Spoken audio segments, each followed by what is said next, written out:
Muchas gracias, Gabriel. Muy buenos días a todos. Espero que se animen mucho. Bueno, la idea es que yo voy a compartirles un poco de mi trayectoria, de mi historia de vida y cómo llegué aquí desde Bélgica. Y bueno, precisamente hoy, el 8 de marzo, se celebra el Día Internacional de las Mujeres. Y hay muchas organizaciones en todo el mundo que conmemoran este evento, porque realmente no es una celebración como tal, aunque ya hoy en la mañana recibí muchos mensajes de colegas, tanto mujeres como hombres, que me felicitan o dicen feliz día, vamos a celebrar el Día de la Mujer, pero es una conmemoración porque hace un poco más de un siglo empezaron los movimientos en todo el mundo de las mujeres para exigir igualdad con los hombres. ¿Por qué? Porque en casi todo el mundo, al inicio del siglo XX, las mujeres no tenían las mismas condiciones de trabajo, que los hombres no ganaban lo mismo, y precisamente alrededor del 8 de marzo de 1910 hubo un tipo de huelga en una fábrica de textiles en Nueva York, y las mujeres se encerraban en la fábrica para exigir el mismo sueldo que los hombres. Y la directora, que era una mujer de esa fábrica, no las dejó salir y hubo un incendio y se murieron más de 100 mujeres. Entonces, por eso no es una celebración como tal, más bien una conmemoración. Y más o menos en la misma época hubo otras marchas, huelgas, eventos en muchos países en todo el mundo, igual con mujeres que tristemente se murieron por exigir igualdad de género. Y bueno, no se alcanza a ver muy bien, pero el lema del International Women's Day, del Día Internacional de las Mujeres, es Embrace Equity, abrazar igualdad. Y de hecho, yo creo que al final de mi plática podemos tomar una foto con todos, donde abrazamos así. Yo no lo puedo hacer muy bien ahora por el micrófono, y donde realmente mostramos, ¿no? Somos un movimiento en todo el mundo, no solo de las mujeres, pero también de los hombres. Y las Naciones Unidas también tienen un evento alrededor del Día Internacional de la Mujer, y su lema este año es para que se promueve que haya más niñas y mujeres en la carrera de STEM. Me imagino que muchos de ustedes ya han escuchado eso. STEM, por sus siglas en inglés, quiere decir Science, ciencia, Technology, tecnología, Engineering, ingeniería, y Mathematics, matemáticas. Y en este momento en el mundo hay alrededor del 20% de mujeres y niñas estudiando esas carreras y trabajando en esas carreras. Y bueno, yo soy una de ellas, y yo soy botánica, me dedico al estudio de las plantas, y para eso he viajado mucho en este continente, en Latinoamérica. Entonces les voy a platicar cómo llegué a tener ese privilegio de trabajar en este continente. Y aquí nos pueden ver, si se pueden ver, con unos colegas en Chiapas, donde estábamos buscando una planta. Como ya les mencioné, yo soy de Bélgica, que como espero que todos saben, es un país en Europa. Estamos cerca de Holanda, Francia, Alemania. Es un país muy pequeño. Su superficie es menos de la mitad del estado de Michoacán.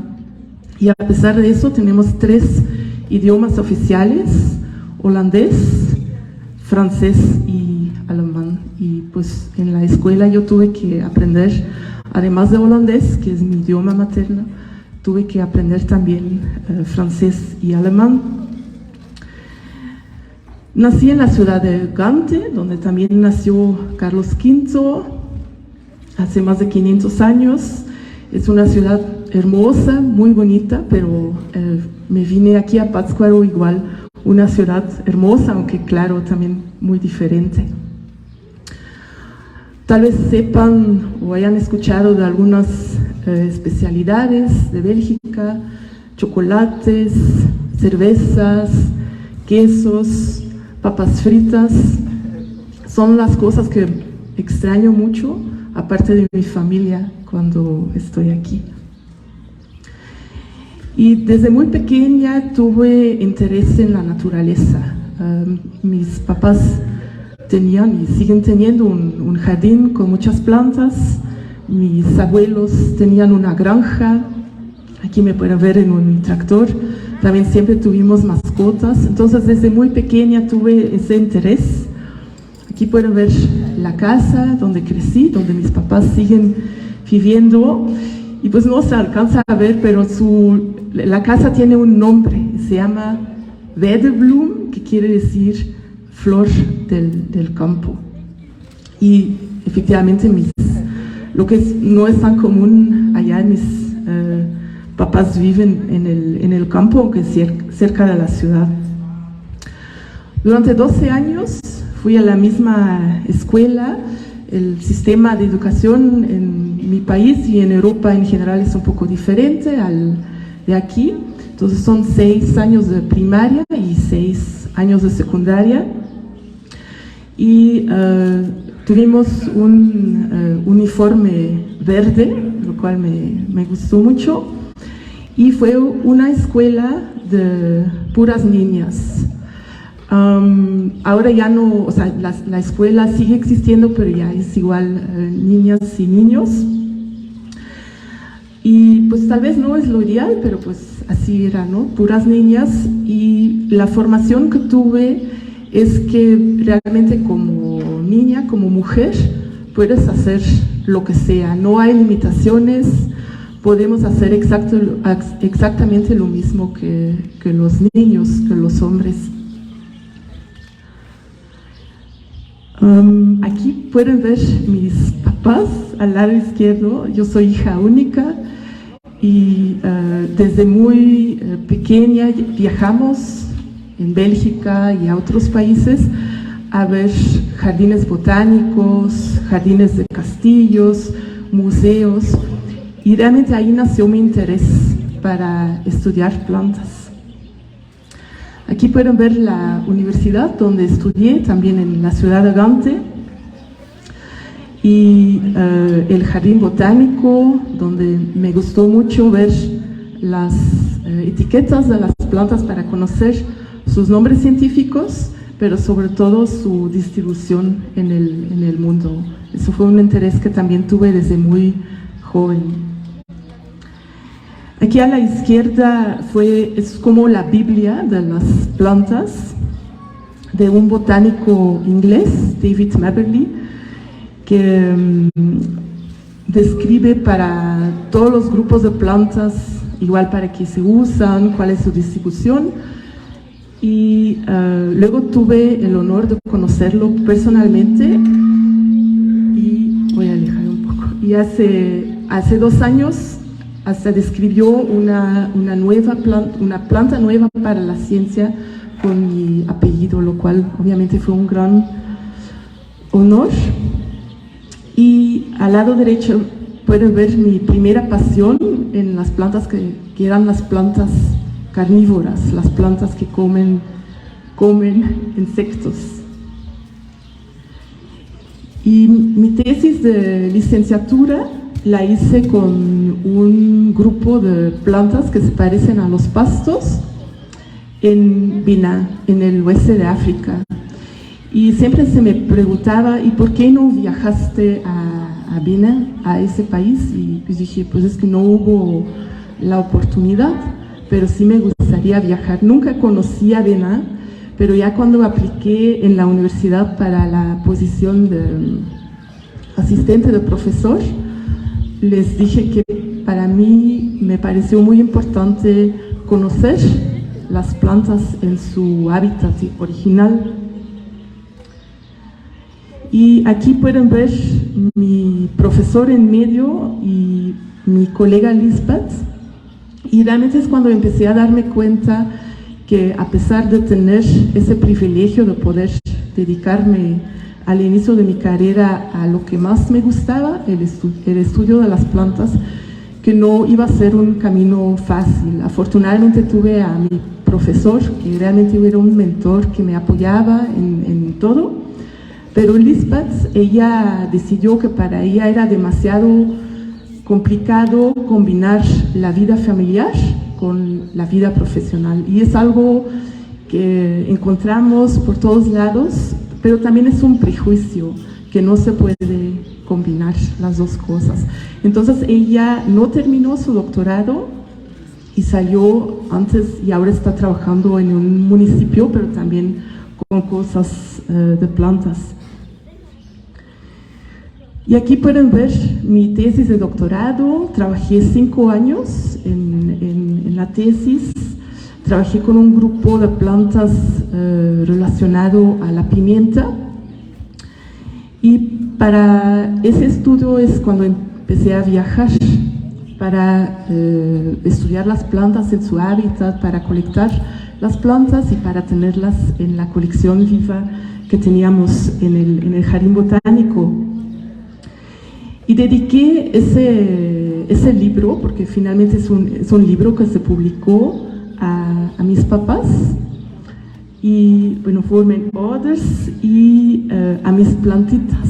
Escribí en español porque apenas lo había aprendido, pero me pareció un idioma muy, muy bonito, por eso que puse esa dedicación al inicio de mi tesis, a mis plantitas muy lejos de sus selvas maravillosas y de sus montañas grandiosas. Algo que no les dije es que mi país es muy, muy plano. La montaña más alta mide un poco más de 700 metros, y eso fue lo que me impresionó sumamente, las montañas de los países que visité. Y aquí, eso es inmediatamente después de que me dieron el título de doctora. Aquí estoy recibiendo felicitaciones de todos los profesores. No sé si alcanzan a ver, hay solo una mujer, todos los demás eran hombres.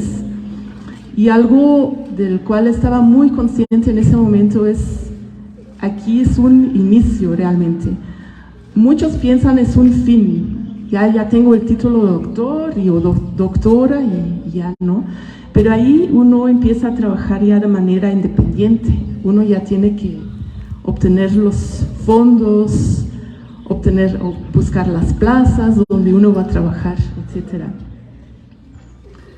Y aquí pueden ver mis plantitas muy lejos de las montañas grandiosas donde las conectamos. Y durante 10 años, cada día, bueno, de lunes a viernes, las cuidé en los diferentes invernaderos, en el jardín botánico, y es cuando realmente las fui conociendo, cómo crecen, cuál es su desarrollo, cuáles son los caracteres interesantes, y es cuando realmente me di cuenta, pues yo sí quisiera vivir más cerca de las plantas que estoy estudiando, porque ese grupo de plantas no crece en Europa, crece en países tropicales. Entonces ese es el género al cual me he dedicado, se llama Peperomia. Aquí pueden ver como diferentes formas, diferentes especies. Y ya cuando me di cuenta, bueno, es que ya conozco un poco del continente, entonces igual puedo empezar a estudiar otros grupos de plantas que tienen la misma distribución. Es cuando empecé a trabajar en las hortensias, que ustedes seguramente conocen de los arbustos que tienen las flores azules o rosas muy grandes. Ahora lo sorprendente es que tenemos esas especies, pero en lianas también aquí en Latinoamérica, de México hasta Argentina. Y otro grupo de plantas que estoy trabajando son las magnolias, con las flores muy grandes, muy bonitas.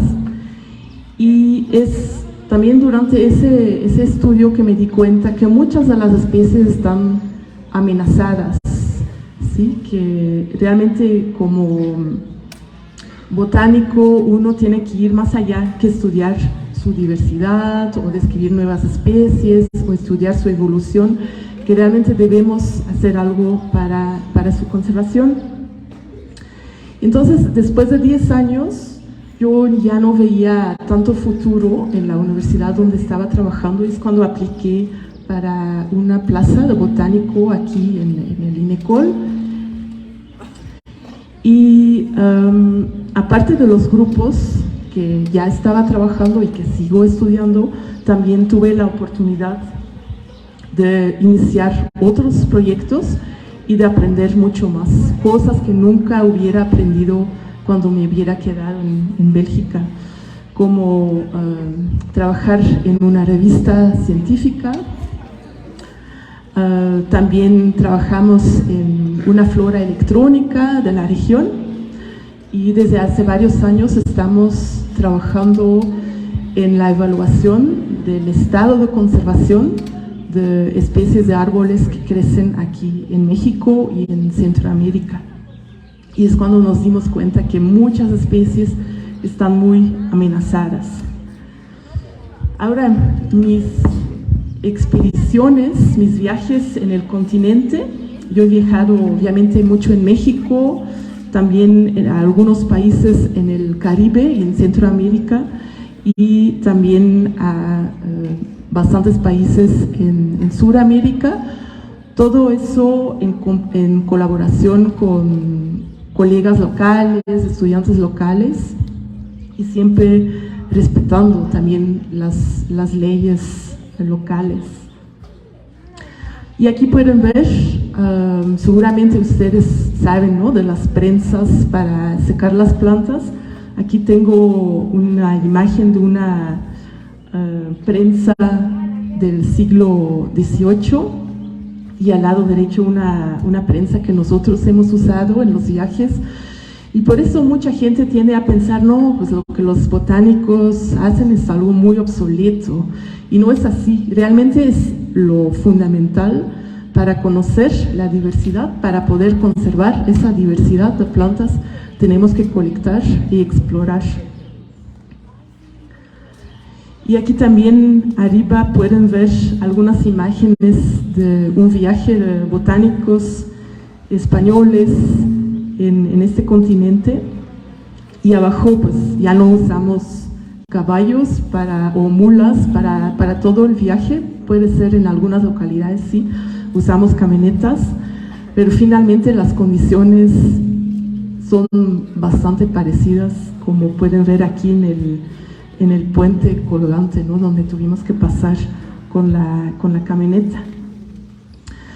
Entonces, cuando organizamos una expedición, ¿qué hacemos? Antes del viaje, pues obviamente tenemos una idea, estamos trabajando en este grupo de plantas, su diversidad es mayor en estas regiones, todos tenemos que decidir a qué país vamos, a cuál región, cuáles localidades son interesantes. Tenemos que buscar fondos, porque obviamente este tipo de viaje es bastante caro. Tenemos que pues asegurar nuestra salud, viendo que contamos con todas las vacunas necesarias. Tenemos que buscar contacto con botánicos locales y toda la administración necesaria también para los permisos. Pues yo creo que aquí ni yo alcanzo a ver todo, dije a ver. Bueno, es que algo muy importante es, y también los invito cuando tengamos algún evento en el INECOL a visitarnos, porque tenemos un herbario, seguramente la mayoría sabe, ¿no?, que es una colección de ejemplares de plantas, y todas tienen su etiqueta donde dice la fecha en la cual fue colectada, la localidad, etcétera, y con eso podemos planear un viaje. Ya les mencioné, tenemos que ver los permisos de colecta, permisos de exportación, y si viajamos en equipos de gente local o de estudiantes, tenemos que repartir las tareas, porque obviamente durante todo el viaje tenemos que documentar muy bien todas las colectas, porque no necesariamente vamos a tener la oportunidad de regresar después si es que nos faltó algún dato, ¿no? Y después de la expedición estudiamos el material, lo cual puede tomar bastante tiempo. Otra vez tenemos que ver trámites de permisos, vamos a procesar los resultados que generamos y finalmente vamos a publicar en revistas científicas el trabajo que realizamos, porque es muy importante como científicos compartir el conocimiento que generamos con nuestra comunidad. Y aquí pueden ver 4 colegas, todos son hombres con quienes he viajado ampliamente en los diferentes países, que siempre me apoyaron, y tal vez sea algo curioso, no sé, pero mis ejemplos han sido hombres, porque de alguna manera en mi trayectoria fueron las personas que me han apoyado en todos los viajes, y realmente fue gracias a ellos que yo también puedo dedicarme a una carrera en la ciencia. No es porque yo soy una mujer que tal vez vaya a ser más complicado. Pues aquí sinceramente no vi qué fue. Y aquí pueden ver, por ejemplo, tenemos que trepar árboles para colectar las flores de las hortensias, de las magnolias. Y es algo que también he aprendido, no lo sé hacer muy bien, pero al final de mi plática les voy a mostrar una foto realmente emocionante que yo mencioné. Entonces, digamos que tanto como mujer, pero también como hombre, no es porque la gente va a decir es que es muy difícil o tal vez como mujer no deberías hacer eso, siempre lo hice. Y aquí me pueden ver también trepando un árbol, era un árbol muy pequeño cerca de Lima, donde empezamos a hacer un proyecto de conservación en aquel entonces. Aquí pueden ver los materiales que usamos en el campo. Muchas veces nos quedamos en hoteles muy rurales, muy sencillos, donde no siempre tenemos todas las herramientas para poder trabajar. Pero entonces está una prensa como una secadora, porque para secar las plantas se necesita calor alrededor o abajo de la prensa. Tenemos también un recipiente con alcohol si tenemos que fijar flores o frutos para estudiar después. Y también al inicio de los viajes teníamos que colectar las plantas vivas para luego cultivarlas en la colección, en el jardín botánico, lo cual también fue algo, pues fue todo un reto realmente mantener las plantas vivas. Y aquí pues unas imágenes de plantas increíbles que encontré en los viajes. Eso es un pariente de la piña, con una inflorescencia de hasta 4 metros de altura, y después de florecer la planta se muere, como pueden ver al lado derecho. Algo que también siempre me ha impresionado mucho es estar en elevaciones muy altas. Por ejemplo, aquí estamos a más de 4.000 metros arriba del nivel del mar, donde en esta región, en el norte de Colombia, vimos esas plantas increíbles que parecen casi de otro mundo. Y pues esos viajes no son fáciles, a veces los caminos son muy malos, como pueden ver aquí. Yo creo que eso tampoco se alcanza a ver bien, pero es una curva en un caminito en los Andes donde una llanta de la camioneta ya no estaba en el camino, pero no había otra manera para pasar.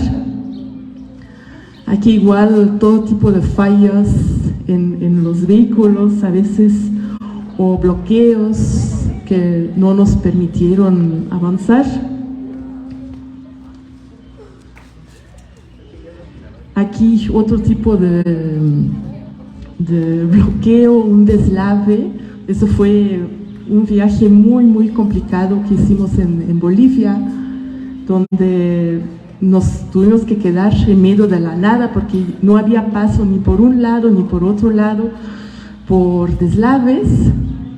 Y cuando en la mañana regresamos a donde pensábamos que íbamos a poder salir, también ahí había un derrumbe y tuvimos que pagar a los pobladores para apoyarnos para poder salir. Y ahí, por ejemplo, no tuvimos comida durante más de un día, nada, solo tenía un poquito de agua que me había sobrado.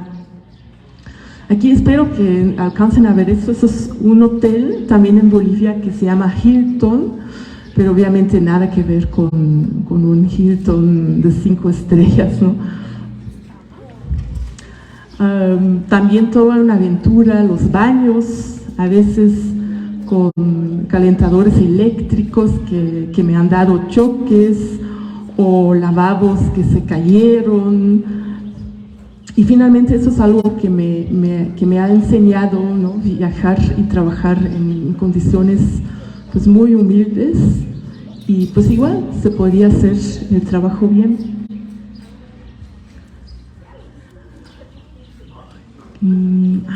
Sí, bueno, yo si lo alcanzan a ver, es un coatí. Eso fue un encuentro en Chiapas, cerca de la frontera con Guatemala, en una estación biológica de la UNAM, donde un pequeño coatí se me subía y obviamente quería tomar muchas fotos porque eso fue un encuentro muy bonito con un animalito silvestre. Algo aparte de las plantas que también me ha gustado mucho, y por eso yo estoy aquí viviendo en México, porque mucha gente me pregunta: ¿y tú que vienes del primer mundo, qué haces aquí? Pues porque me gusta aquí, obviamente, y porque siento que aquí la calidad de vida que tenemos es mucho mayor, y también las oportunidades que tengo como científica son muchos más que en mi país. Entonces, algo que me gusta mucho es el encuentro con la gente en el campo. Siempre trato a visitar los mercados, por ejemplo. Aquí nuevamente en Bolivia pueden ver ahí la diversidad enorme de las papas, porque la papa es originaria de los Andes.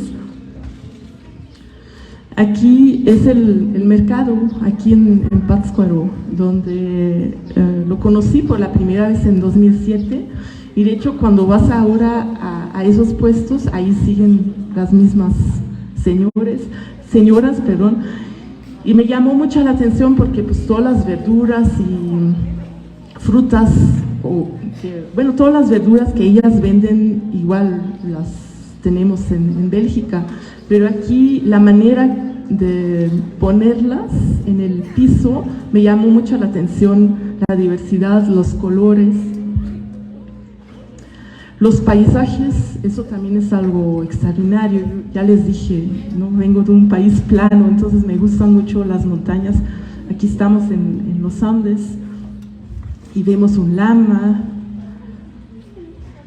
Aquí, también es en Bolivia, donde el aeropuerto internacional de La Paz, la capital de Bolivia, está a más de 4.000 metros. Entonces, cuando uno llega a La Paz, que estaba como a 3.000, 3.500 metros, uno ve la ciudad casi como desde un avión. Aquí estamos en el lago Titicaca, también el lago más alto del mundo, a 4.000 metros. Aquí estamos en unas lomas en la costa del Pacífico de Perú, desde donde vemos el océano Pacífico. De hecho, ahí nos perdimos porque no había señal del GPS y finalmente usamos como punto de orientación el Pacífico. Bueno, eso no alcanzan a ver muy bien. Eso es en Chiapas, donde estábamos cerca del Cerro de Tres Picos, con un atardecer muy bonito. Bueno, espero que sí era eso, porque no... aquí, en los Andes, en Perú especialmente, hay muchos sitios arqueológicos donde las plantas que estábamos buscando estaban creciendo. Entonces aquí pueden ver un sitio arqueológico de los incas, donde también colectamos. Eso es un glaciar en Cucuy, en el norte de Colombia, del cual se estima que en unas décadas, por el cambio climático, ya no se podrá ver así el hielo. Eso también es en Chiapas, donde para llegar a una localidad sagrada tuvimos que pasar por un basurero y pues teníamos la basura hasta los tobillos, y son momentos donde uno se da cuenta el papel que como biólogo tenemos que tener para conservar y concientizar a la gente sobre la importancia de la conservación. Y eso es ese lugar sagrado, era una cueva, un río subterráneo. Entonces aquí ven la entrada a esa cueva, donde también encontramos hasta una planta nueva para la ciencia. El encuentro con la gente. Aquí estamos en una comunidad de lacandones, en el pueblo de Najá, donde para la visita de una colega de Inglaterra tuvimos la oportunidad de mostrarla cómo la gente vive. Y habíamos hecho como un evento con las mujeres, donde ellos mostraron las joyas que hacen de las semillas de los árboles de la selva, y la amiga Sara, ella pudo preguntar a la comunidad lo que quería. Entonces, como ella se interesaba mucho por la conservación, les preguntaba: ¿por qué conservan ustedes la selva? Porque ese pueblo de Najá está rodeado por campos, pero toda la selva está intacta, primaria. Y dijeron: porque nuestro abuelo lo dijo. Y fue algo impactante para ella, porque no habíamos esperado algo así, ¿no? Habíamos esperado casi algo científico, pero fue pues un abuelo con mucha visión para conservar la selva. Aquí estamos en una celebración ancestral en una zona tropical en Perú, donde preparaban la carne, las papas, en el suelo con piedras calientes, y se llama pachamanca. Y también en los viajes pues tuvimos la oportunidad de convivir con familias y ver realmente qué es lo que les mueve para conservar algo de la selva o del bosque en sus propiedades. Por ejemplo, aquí también esta señora tenía plantas que usaba para fines medicinales, que nunca habíamos visto del grupo que estábamos estudiando en ese momento.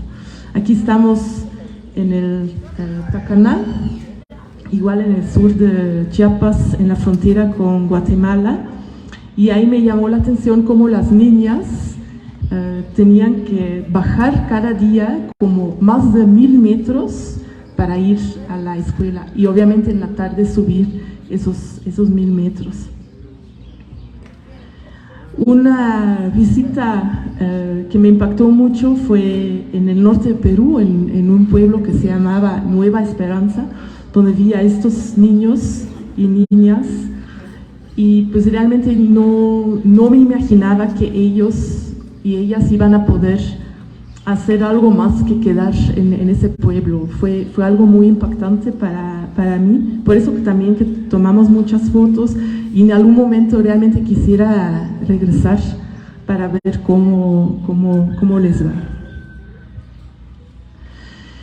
Y bueno, ahora sobre mi carrera como científica, investigadora, académica, lo que quieran, también he tenido la oportunidad y el privilegio de ser mentor de muchas mujeres maravillosas, porque obviamente también he tenido ya muchos alumnos y pues no se alcanzan a ver, ¿no?, las personas individuales, pero por ejemplo, cuando todavía estaba en Bélgica, a mí me gustaba realizar tesis, o sea, supervisar tesis, donde llevaba a mis estudiantes a algún país aquí en el continente para hacer un estudio de campo, para que ellos realmente vieran cómo es la diversidad aquí y la gente, la cultura, etc.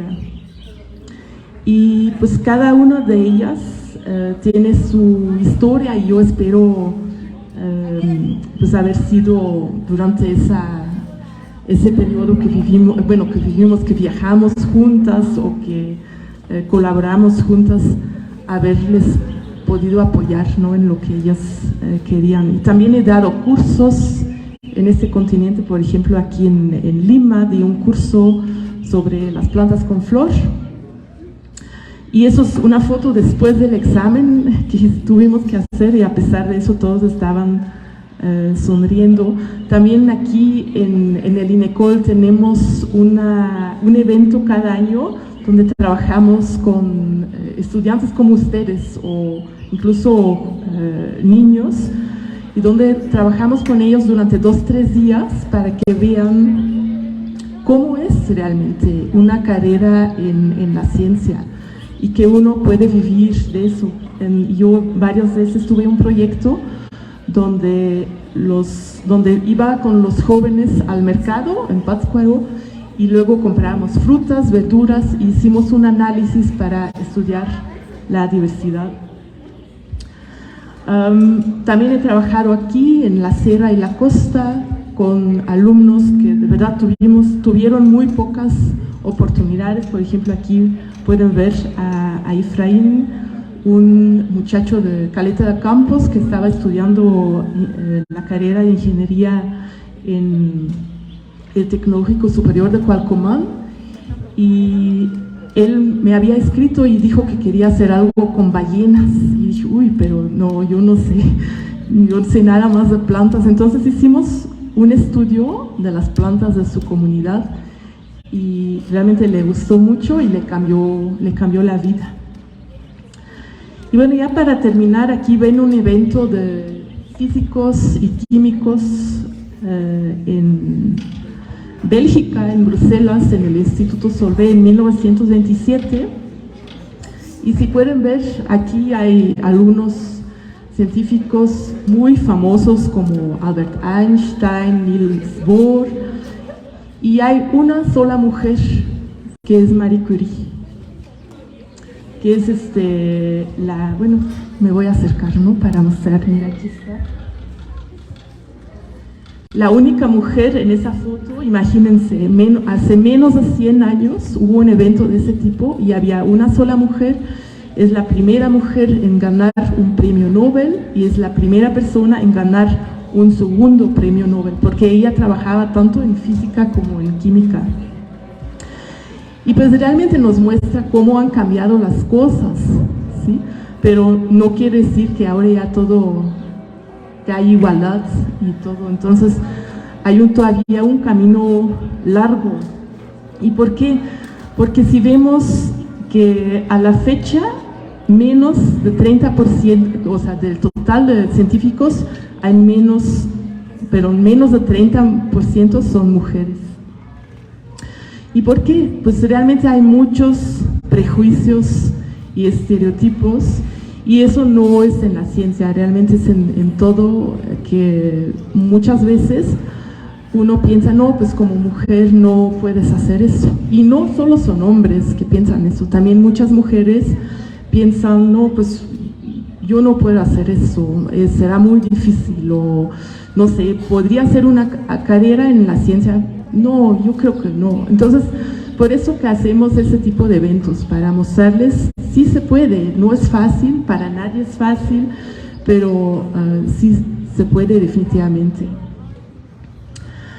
Pero a pesar de eso, sí, hay mucha desigualdad. Yo creo que en nuestro instituto tenemos la suerte que, aunque sí pueden haber prejuicios, sí puede haber discriminación, yo creo que sí tenemos bastante igualdad de género.